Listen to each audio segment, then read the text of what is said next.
You are listening to a MetalExpressRadio.com interview. Enjoy. So Carmine, thank you very much for sitting down with Metal Express Radio. Your last name, is that Appice or Appice? Well, I say Appice, you know. But in Italy they go Appice. Appice. And in America my brother says Appice. Yeah, we talked to your brother. I used to be Appice, but at the time when I joined Rod Stewart Band, 1976, he said, look, we got to get one way to say your name.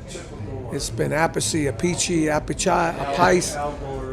So most people in those days called me Appice, and I used to correct them. No, it's not Appice, it's Appice. So I said, so Rod said, what's the most common way they say it? I said Appice. He said, well, why don't we go with that? So we went with that.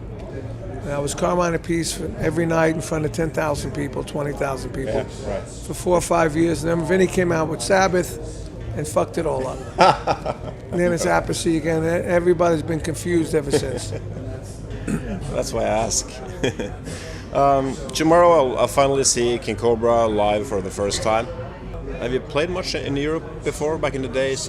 No, we only did one show in Europe in 1986 in Spain. That was it. That's it. That's it. There's a different time. You know, we sold a lot of records in Europe. Yeah. Pretty good, especially in this area. I believe we were gold or almost gold in Sweden, and Iron Eagle was a big song for us here, and their second album sold more than the first actually in Europe. But we only had one gig in Spain. We did 4,000 people, and it wasn't even with the original band.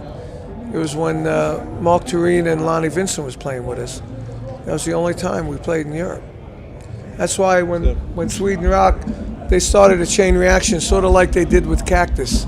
Yeah. Because we did a reunion for Sweden Rock with Cactus, and now we're still going with Cactus. And we did European tours, we did Japan tours, and American tours, we did records. We're releasing a second record. We did a live DVD in Japan with Cactus.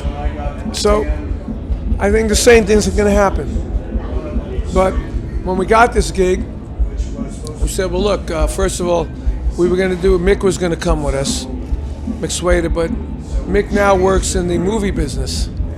He works in one of the unions in the movie business, and has a family, young family, and he said, look, he would make less money doing this than he would for the week in, doing the movie, so he couldn't do it, so we got Jordan. But we've been doing the albums for Frontiers for the last few years, and they were fun. We never thought about playing because I'm more like the business guy, and I don't think there's any really money for us to be made on the road. But so when we got this, we said, well, look, why don't we do a gig in Vegas? Because Paul works in Vegas at the Rock Vault every night, and we can rehearse there. And there's a club called Vamped in Vegas that all the rock bands play. Yeah. I play it every year with Drum Wars with my brother, and we did our video there. So maybe we do a gig at Vamp, maybe we get some other gigs, and then do Sweden Rock. So that's what we did. So we ended up doing Vamped, and we went to Spain for 2 days, and we played 2 nights in Madrid, and one night in Madrid, one night in Barcelona. Both nights were fucking unbelievable. Yep. The crowds were huge, and they were crazy. It was like being in Japan. We got bombarded with fans. I mean, it was amazing. And then we came here, but unfortunately, we got fucked up planes. They lost all our merch for today. Still lost, or did you find it? They lost the guitar player from Vanilla Fudge. They lost his guitar. So Vinny borrowed Dave's guitar, but that broke last night. So now we got to get another guitar for Dave for tomorrow. And it's just been a chain reaction. We get to the hotel last night, and there weren't any rooms for King Cobra. And Sweden Rocks fucked that up, not us. We sent so many emails to them with the rooming list and the names when they're coming in, but they sent the car to pick us up and bring us to the hotel, and there's no rooms. It's fucking stupid, So where did you stay then? Well, we ended up working it out, where we had two rooms. me and the tour manager both worked for Vanilla Fudge. So we had our 2 rooms for Vanilla Fudge. So I put Paul in my room with me last night, and then by the time we got back, we organized 3 more rooms. You know. Right. Yeah. So now that's all taken care of, and now we have our mixing merch. The merch is missing. I had my stick bag in there and a couple of drum attachments and a drum head, and all our merch. Now we have a signing tomorrow, and we have no merch. It's just fucked up. You don't know if it will be here in time. It's just lost. Or? They don't know where it is. Really? Well, with the stupid airline in Spain, they took the merch bag and they put it on the conveyor belt, and they didn't tag it. So then they had some guy go down and find it, supposedly, and he said that he put it on the plane, and he told Paul, he said, I took it on the plane, here's the ticket. And then we took a picture with the guy, you know? Yeah. And then we get here, and there's no fucking merch there. Nothing. And there's 2 different airlines. Yeah. Spanish airline lost our merch, and Norwegian airline lost a guitar player's guitar from Vanilla Fudge. Plus, when we got to Spain, our new guitar player, Jordan, they lost his bag, which had to come the next day. It's ridiculous.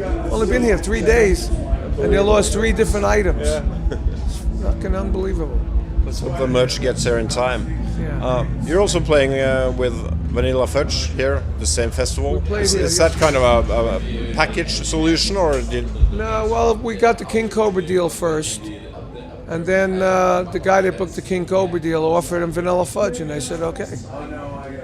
Yeah. But we ended up playing and recording live and recording video last night of Vanilla Fudge. It went pretty good. Is that something you will release as a concert video, or? We're going to release it as part of our 50th anniversary package next year. Excellent. We have that, and we have the Led Zeppelin CD that we never released, really. And we have new versions of You Keep Me Hanging On, done exactly like the old one. We have mono and stereo versions of that. So there's going to be some like bonus stuff on it. Excellent. And all the stuff we did yesterday, we're going to see how it come out. But you know, no live albums are live anymore. No. We'll fix it. Yeah. Yeah, I mean, the guitar player had a problem, and You Keep Me Hanging On. Guitar broke. So we're going to have to fix his parts in the studio. Yeah. Yeah. That's the way it is. But it's going to be Vanilla Fudge 50th anniversary package live in Sweden Rock, plus bonus stuff, you know. Well, you're keeping busy. You just released a book. Well, they wanted me to do a signing here, and I just thought with all the other, because in America, I've been running for 6 weeks straight of promoting the book all over the place, from the West Coast to the East Coast, down south, conventions, book signings, radio, television, all that stuff. And when they said Sweden Rock wants to do a book signing, I said, you know what? I've got enough already, you know? I'm going to be flying all over the freaking place. The last thing I need to is do a book signing and then like the books don't show up, because I would have to get it from the UK. They'd have to coordinate with them and get it here. I'm going to the UK on Monday for 3 days of promotions there, including BBC TV News and all that. You know, I got some big stuff going on there. So I just didn't want to hassle with it.